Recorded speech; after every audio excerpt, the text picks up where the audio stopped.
Maude Mk2 Escort back on the road. Crack hole in the side of it here. Sounds absolutely ridiculous.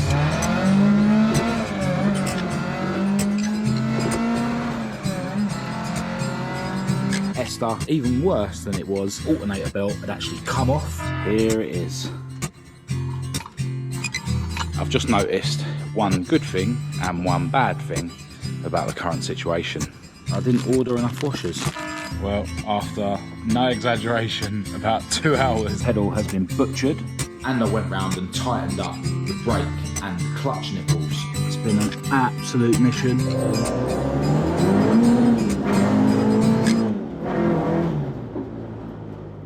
Hello and welcome to this video. I'm Marcus Hayes, and today I'm going to be spending some time on my favourite car, Esther, the ST170 powered Mk1 Escort. I've been having a bit of downtime recently, although I have been doing a few bits in the background, including getting Maude, my Maude Mk2 Escort, back on the road. The video showing the process of getting her back on the road will be released later on, but it's all thanks to my friends at Motorsport Electronics. And I'm really excited to be jumping in Maude to drive over to Esther's garage today, because she was off the road for many weeks. Anyway, before I go and get Maude out of her garage, I've got something to show you.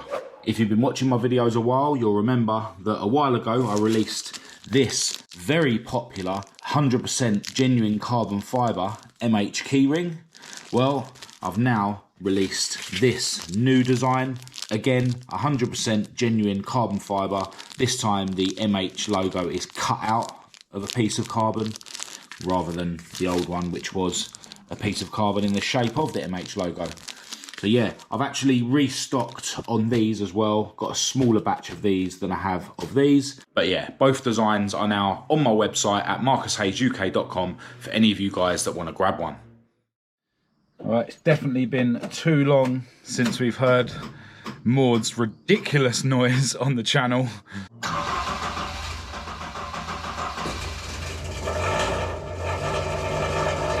And that's the sound of a very cheap and very worn out exhaust system.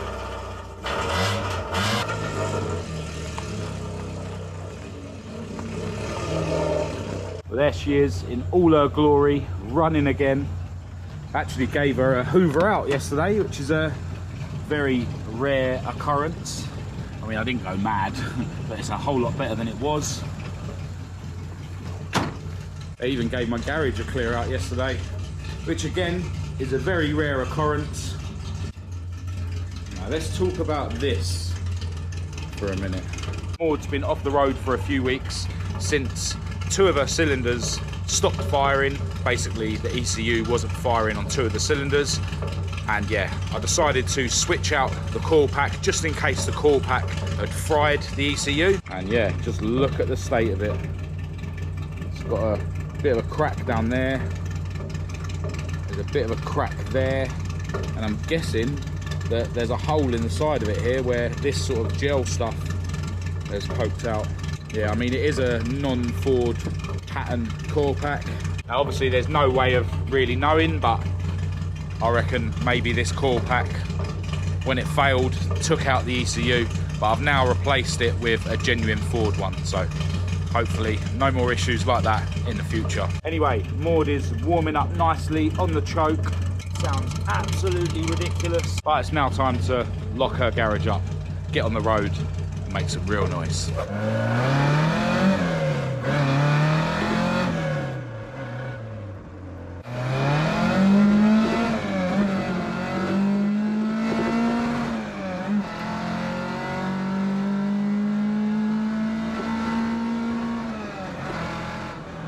Should really try and conserve some fuel.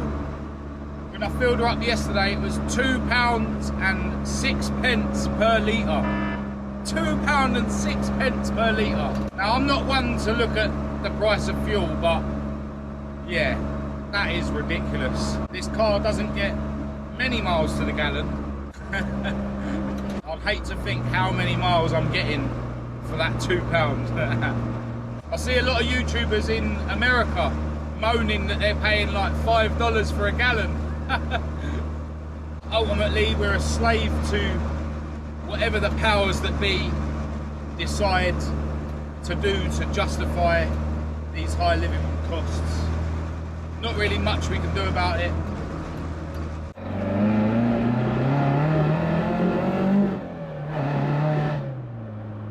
So I've got Esther out of her garage.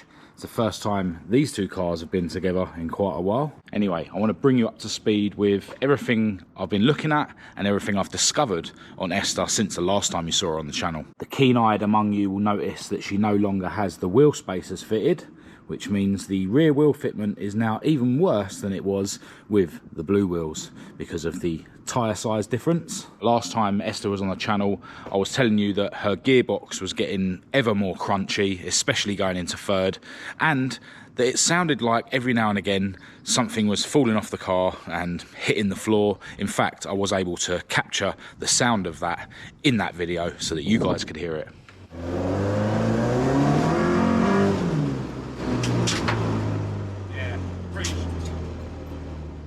I'm pretty sure you would have heard that noise. So I kind of assumed that those noises were related and maybe Esther's gearbox was literally falling apart. But shortly after I turned the camera off that day, the alternator light came up on the dash. Now luckily I was only around the corner when this happened, and when I got back here I saw that her alternator belt had actually come off. Now this is actually a Gates one, and I was looking to replace the alternator belt with a Gates one anyway. But yeah, I've got the old one here, and weirdly it's still all intact, and you know, the tension on the alternator and this idler pulley was still tight, and I wasn't able to put this belt back on. So yeah, really weird how it had come off, but it has sort of split, you know, one side has come off. It had been sort of shaving itself against the cam belt cover, which is over here. Yeah, it's been rubbing on here. I've actually drawn a line there where I'm going to cut it down. Hopefully I'll be able to do it so it doesn't need to be repainted, but if it does, then so be it. But yeah, if you look at this belt, in places there's actually a rib missing. So it's supposed to be a 5 rib belt, and you can see where there's a rib missing here, but not all the way around. For instance here, it still has the 5 ribs. But yeah, really weird how it had come off, even if, you know, some of it had been shaved off and it's got a rib missing, unless, you know, the tension had released. But as I say, I wasn't able to put this belt back on. Anyway, that can go in the bin now that I've showed you it. And as I say, I have now got a new Gates belt fitted. Now I'm thinking that maybe the noise that I was hearing, where it sounded like something was falling off the car and hitting the floor, was in fact bits of that old belt. But I haven't actually driven Esther since then enough to fully confirm that. Now, I also mentioned in that recent video that the car felt like there was quite a lot of vibration at speed. And a little while ago, I came round here to remove the wheel spacers just in case, you know, they were something to do with what was going on. Now, one thing that I discovered, which is quite worrying, on the front hubs, they don't actually locate into the centre of the wheel. Now, I don't know if that means I need to put some spigot rings on or what, but yeah, it's my understanding that the centre of the wheel should be, you know, what locates it centrally, and then the wheel nuts or bolts are done up afterwards. Now, I know these wheel nuts are like sleeve nuts, so they go sort of inside the wheel, but I'm really hoping that these are not what you rely on to centralise these wheels, because I actually had to sort of machine out, if you like, the powder coat that was inside those holes. Even though the guys at Microblast Services masked up a little circle here, you know, powder coat had got in from the back, so I had to get a little tiny wire brush thing on a drill and slowly get rid of the powder coat. And to be honest, even when the powder coat was completely removed, it was almost as if I needed to get rid of another fraction of material for these wheel nuts to fit. And I actually had to do that with Esther's old Blue Revolutions as well. I don't know what it is, maybe the aftermarket wheel nuts are slightly too big. You know, if I had a lathe, I'd probably machine the wheel nuts down instead. But yeah, I'm just hoping that I haven't made them so that they can't sit central if they are supposed to rely on the wheel nuts to make them sit central. But yeah, let me know what you reckon in the comments. Surely, you know, the centre of the wheel should locate on the hub. I mean, they are aftermarket alloy hubs, the ones that widen the track by 10mm, but yeah, Let me know what you reckon. Should I get some spigot rings on the wheels to help locate that? I'm not sure. Now, one thing I noticed with regards to the spacers locating in the alloys, and I'll just show you with this wheel as an example. Now, this front part of the spacer, you know, does locate into the middle of the wheel.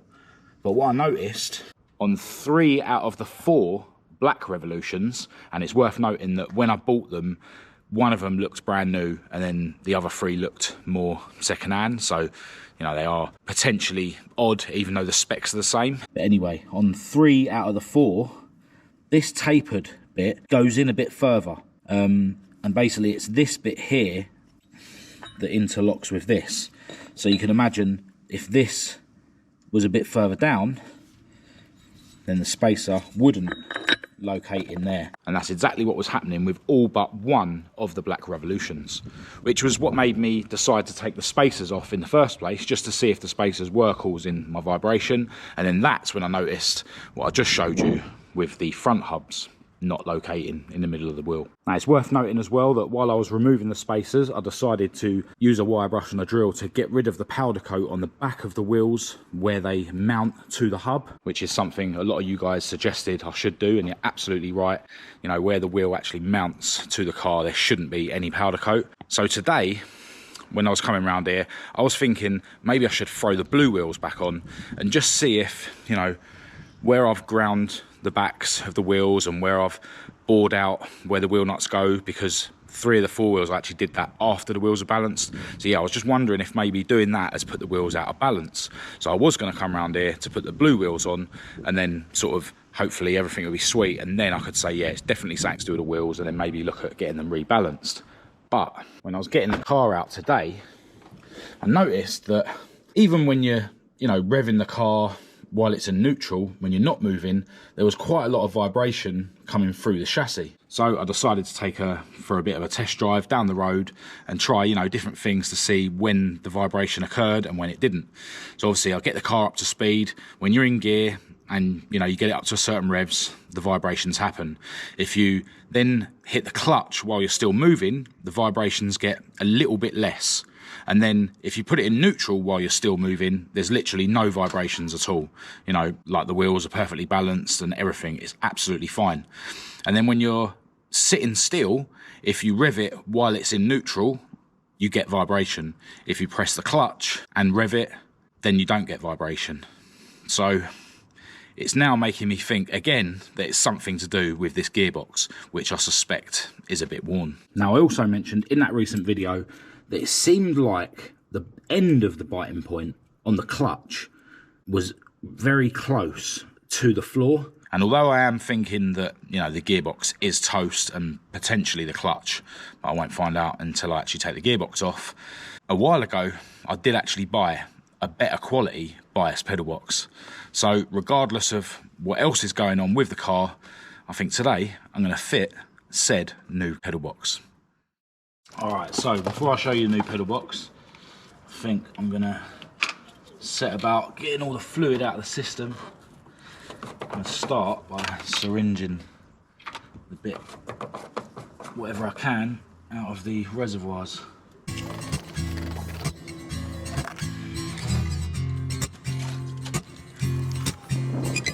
This is where this stuff comes into its own. If this was dot 4, I'd want to cover everything.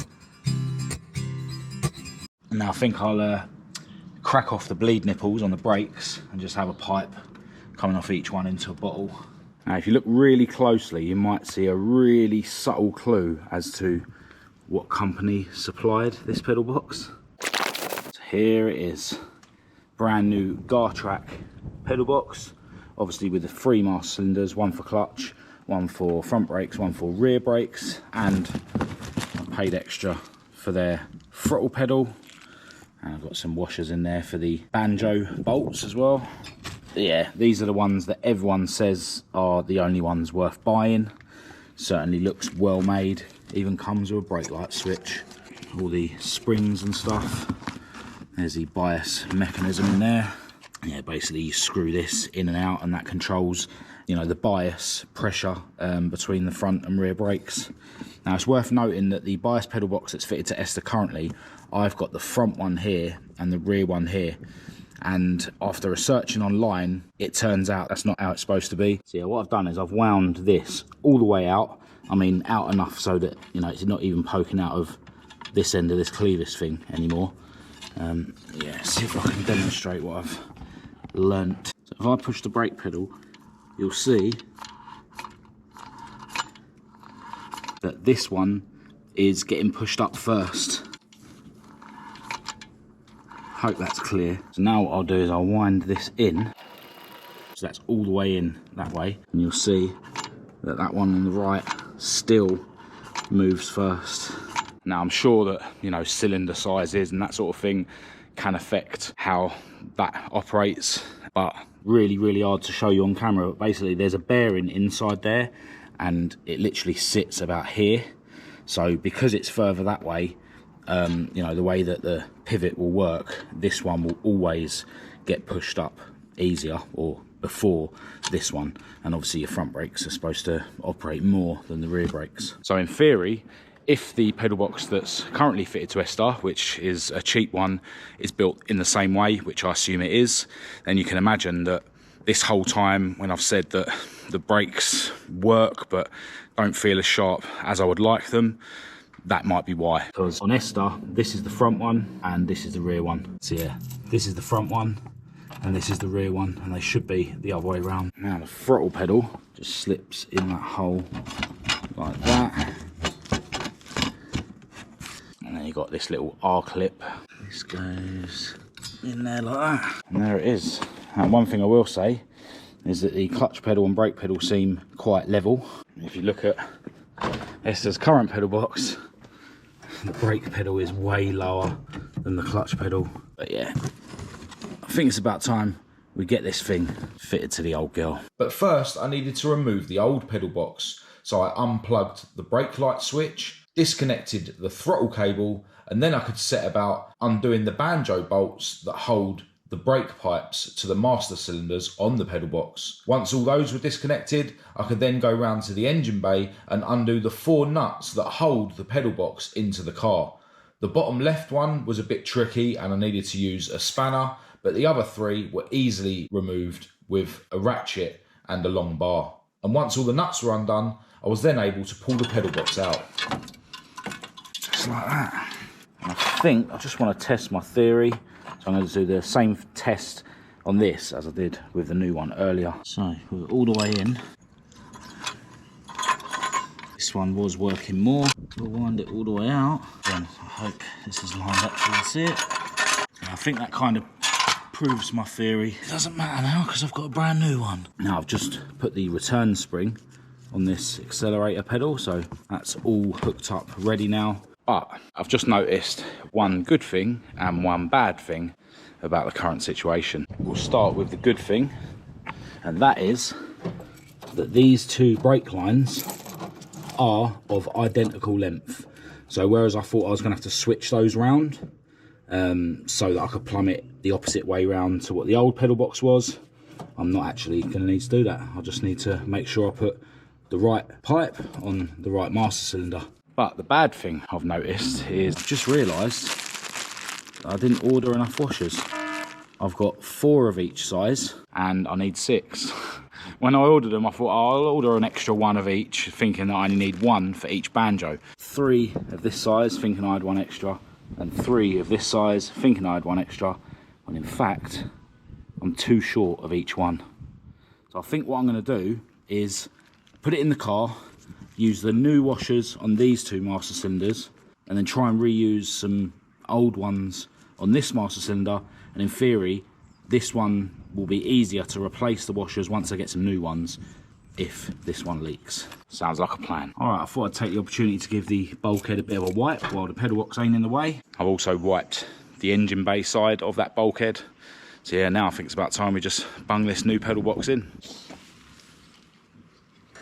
Without an assistant to help me, I had to balance the new pedal box in position. Stay.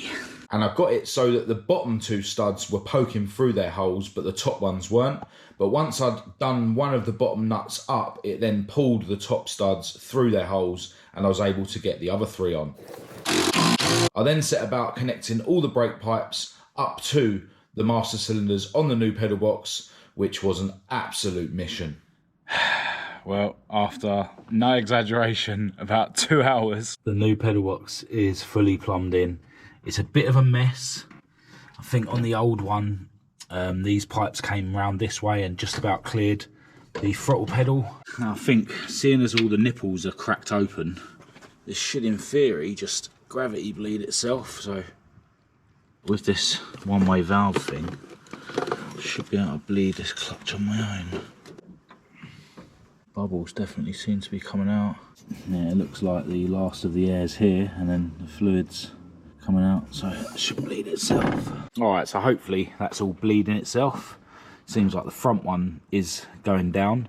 I've had to top that up already once. The rear one doesn't seem to be doing much, but this is all full of fluid, but because I've got the valve thing on there, maybe I need to pump it. And give the clutch a pump as well.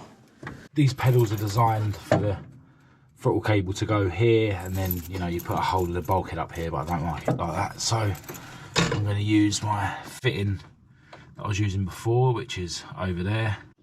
So I'll just poke the cable through, and then I need to see whereabouts on here I need to drill a hole. Yeah, something like that. This is a very similar pedal actually to Esther's new one. So the outer cable is still where it needs to be, but I just need to feed the inner cable through. So I want to try and get this in the best place I can. Saying about there. Just gonna mark it roughly there. Get the drill out and send it. And this cable's actually all frayed at the end, which makes it a nightmare to poke through the hole. Alright, bit of an update. You can see that I've removed the throttle pedal. What was basically happening was I could see that this throttle cable, which is actually pulled back through to the engine bay now, was going to be rubbing on this fitting. So it's only a matter of time before it would fray and break.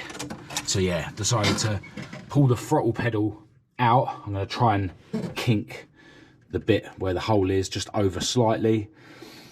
Now, to get the throttle pedal out, I had to actually loosen the pedal box nuts, which is super annoying, but it had to be done. Yeah, the only other option, which I was considering, would be to dent the bulkhead here. But yeah, basically I just want to kink this over slightly. Doesn't have to be a lot. I could probably hacksaw this top off as well while I'm here. My vice is at the back of Heidi's garage. Yeah, I'll see if I can get down the side of the car and use the vice. I'm not pulling Heidi out. Alright, so accelerator pedal has been butchered. I've cut the end off there, and I've just kinked the top inwards slightly. Hopefully I haven't done it too much. So yeah, fit this back to the pedal box now. But I've still got to deal with trying to get that frayed cable through the pedal and then through the nipple. Can't believe it's nearly 8 o'clock. I plan to do more than just fit a pedal box today. I refitted the accelerator pedal back into the pedal box, and then I dug out a spare throttle cable which I hooked up to the throttle bodies, and then poked through the bulkhead and hooked up to the throttle pedal.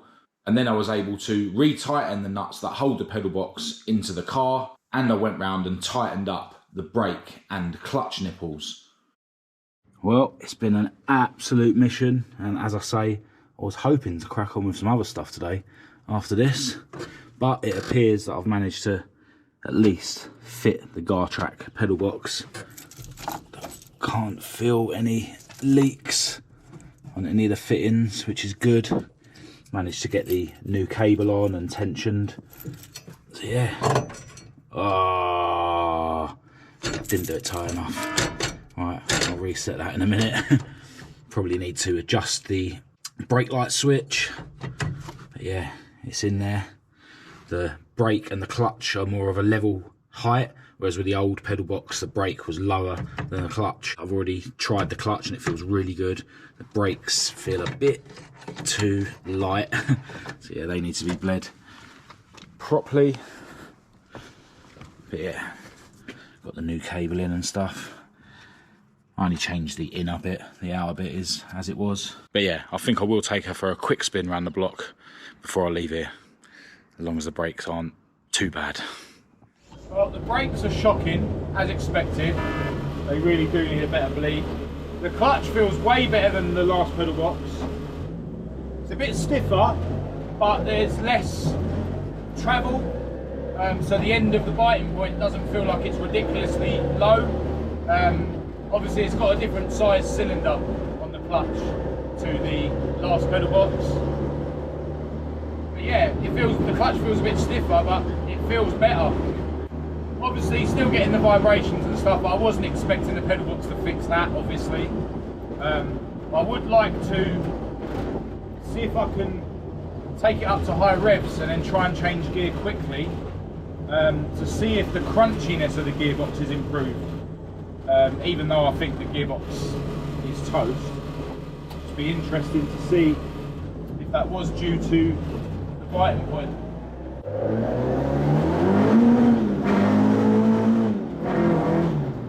So much better. Literally took it to red line, banged it into second really fast, sideways straight away.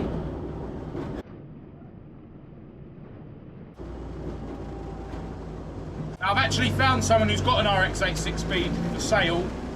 I'm hoping to go and pick that up within the next couple of days, and I want to investigate what's going on with the clutch or the gearbox next week.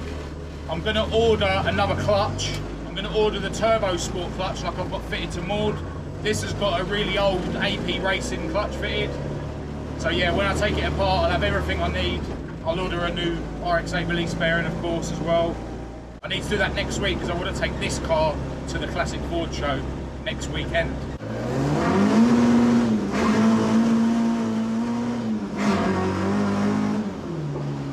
No crunching at all, even though I'm changing gear really fast. Tell you what I think I'm going to do next time I come around here is just have another look at that gearbox mount, just in case the vibration's being caused by something to do with that. Because the car is now performing really well, apart from the vibration. You know, before I was getting, you know, crunchy gears and vibration and rattle, you know. And now I'm not getting the crunch, and the car seems to be pulling fine. Maybe the gearbox ain't toast.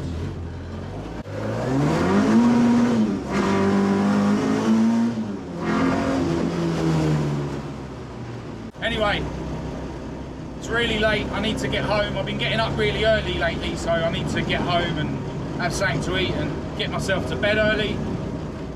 So I'll chat to you in the cockpit of Maude now. If I had to summarise today, I would say, firstly, I didn't get nowhere near as much done as I was planning, which is usual procedure, but I'm really glad that I have got Esther's new pedal box fitted.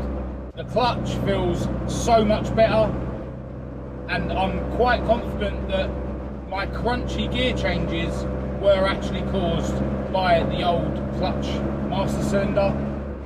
It's probably just the wrong size, or you know, maybe because the pedal box is a lower quality, it wasn't, you know, fully pushing the master cylinder, I don't know. But the clutch is like night and day, and yeah, I can literally take it to red line, change gear faster than I ever have, and there's no crunches, which is good. Although I do think the gearbox is toast.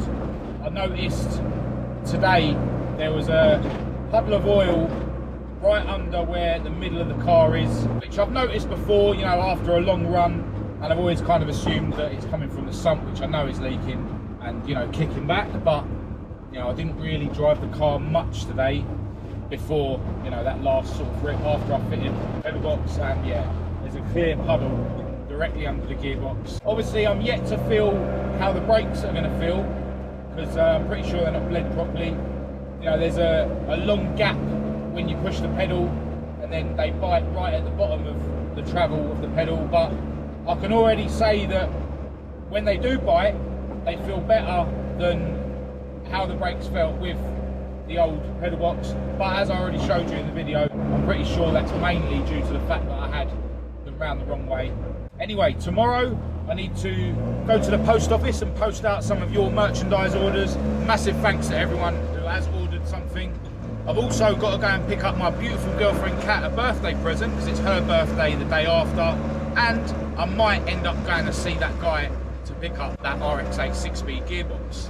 All of those things are not worthy of YouTube, but tomorrow evening there is a car meet at the iconic Ace Cafe in London, which I'm probably going to attend, and hopefully I'll have time to do something or other on the cars before I go.